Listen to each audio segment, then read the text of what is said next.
Haïti fait partie des pays les plus pauvres du monde, mais c'est un pays qui en plus connaît des catastrophes naturelles à répétition. Et comme vous le savez, le 12 janvier 2010, il y a eu ici un énorme tremblement de terre qui a fait environ 300 000 morts. Alors 300 000 morts, c'est juste colossal. La moitié du gouvernement est mort, l'évêque de Port-au-Prince est mort. Et puis il faut imaginer une situation où en 7 secondes, tout s'écroule autour de vous. Si votre maison brûle, c'est une catastrophe, mais quand vous sortez dans la rue, tout est normal autour de vous. Là, votre maison s'effondre et quand vous sortez, il n'y a plus rien autour de vous. Donc c'est une catastrophe qu'on a du mal à imaginer. Après, tu vois des gens qui sortent des maisons, toutes sales, tu vois les tôles qui dansaient comme ça, ils voltigeaient partout. Et toutes les gens dans la rue couraient et tombaient.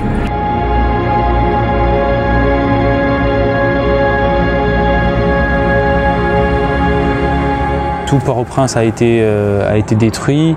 Là, il y a eu beaucoup d'écoles détruites, beaucoup de maisons détruites. Les personnes avec qui je travaille nous le disent encore et c'est très présent dans les mémoires.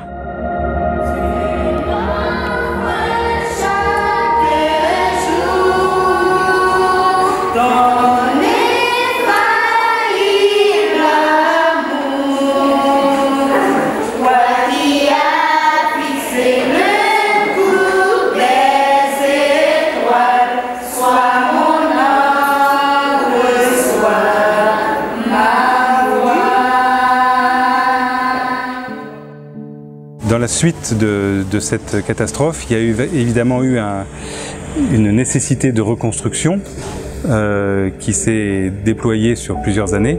Nous avons 2 volontaires, Pierre et Mathieu, qui sont chez les Sœurs de Saint-Joseph de Cluny et les Salésiennes pour aider à la construction de bâtiments scolaires qui ont été pour la plupart détruits après le séisme.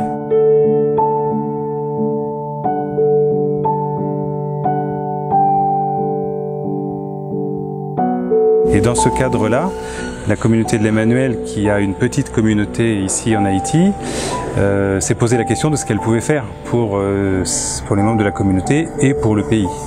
Et donc, après une étude qui a duré 1 année, la décision a été prise de monter une école technique sur le bon principe selon lequel il est préférable d'apprendre à quelqu'un à pêcher plutôt que de lui donner un poisson.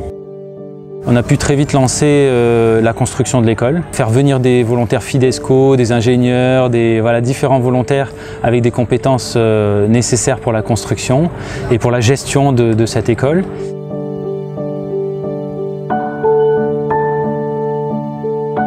L'école est née en 2012 avec la première promotion qui est sortie en 2013. Et cette première promotion, c'était une formation double plomberie-électricité.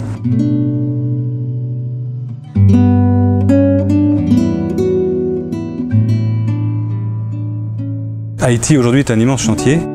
Parmi les beaux chantiers que l'école entreprise a actuellement en construction, il y a un chantier de Médecins sans frontières et puis le foyer de charité de Port-au-Prince qui construit un nouveau bâtiment et c'est l'école entreprise qui est en train de mettre en place toute l'électricité de ce bâtiment.